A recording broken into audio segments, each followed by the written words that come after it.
Hey everybody, welcome back to Orchestra Tube. I am working on the bass right now, and I'm looking at the Serendipity Suite, the fourth movement, Oasis for bassists. And I just want to give you some tips so that you can practice at home, or whenever else you need a few reminder of some of the strokes that are in here and the shifting. A word on posture and setup. I totally agree with folks who want to stand or who have needs to stand. I have one bass player who has back issues, and that's totally understandable. But I think for every genre of music, there is a particular setup for the bass that works the best. I think, and I feel that orchestral music, it really is important for you guys to sit. Staying seated allows you to have the most maneuverability around the bass. The bass is stable. I've had bass guys at a lot of conferences that I've gone to talk about seated position is like having a shoulder rest on for violin or viola. It really helps stabilize the instrument. So we're going to be shifting around a lot, and we don't want the bass moving. So the other thing I don't want you to do is to think about standing while seated.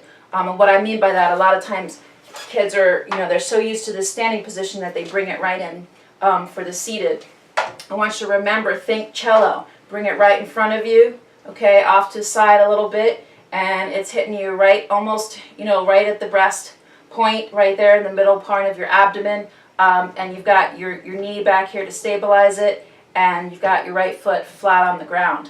Okay, so once you get that nice, good position, then we want to make sure that your bow is going to be at the sweet spot of the instrument. So we don't want it too high, we don't want it too low. So make sure that when your arm comes down straight, it's right at that sweet spot. And you can just swing and open your shoulder as a door. And you're not going to have to work too hard because you're right at that sweet spot. All right, so now that we're all set up and ready to go, I'll talk you through this piece. It's fairly simple, straightforward. We've got some half position shifting and a funky little bowing at measure 37, but let's go through it slowly. So in the beginning, we start out with that nice marcato stroke.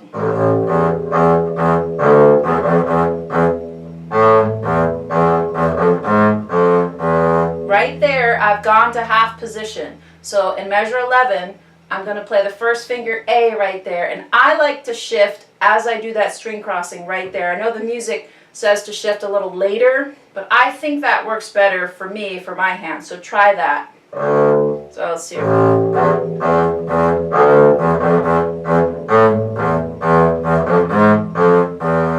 Shift back to first here.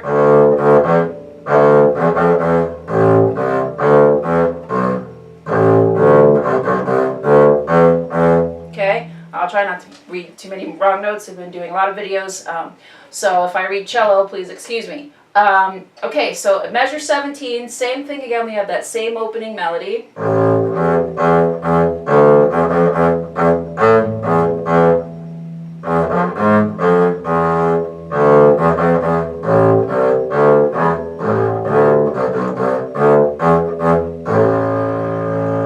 Now you can even vibrate that open string on the other string. Okay, then we're good for a while. Okay, right at measure 29, let me play that right there.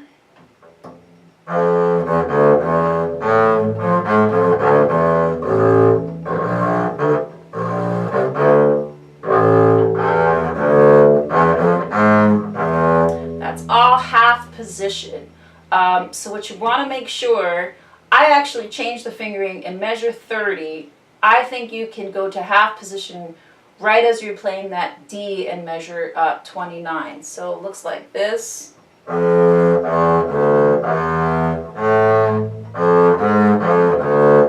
stay in half position.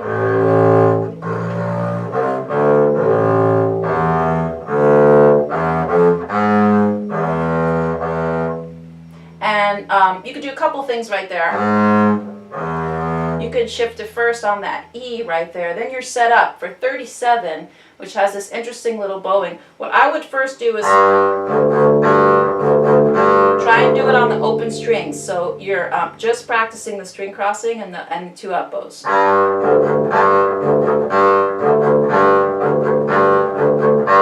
Very small bow at the frog.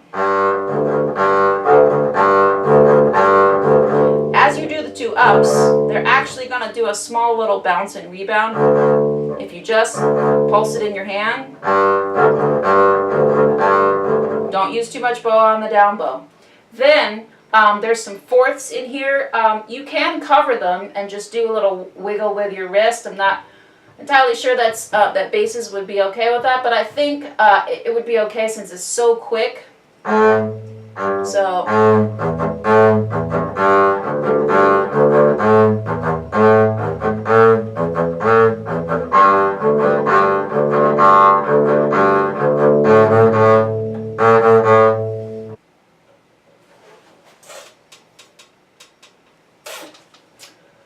Okay, you've got this pizzicato right here in measure 45 that you've got to transition quickly. So I would do a quick transition with your bow hand right here.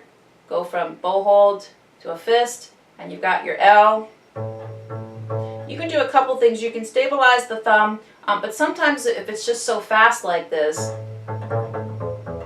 if it's so fast like that, I tend to not even put the thumb down. You can change fingers. Sometimes the second finger might sound a little bit better. Okay, so play around with that.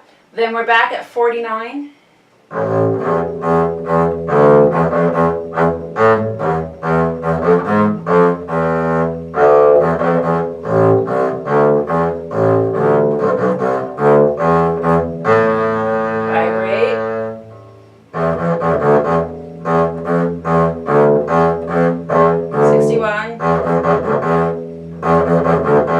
Position,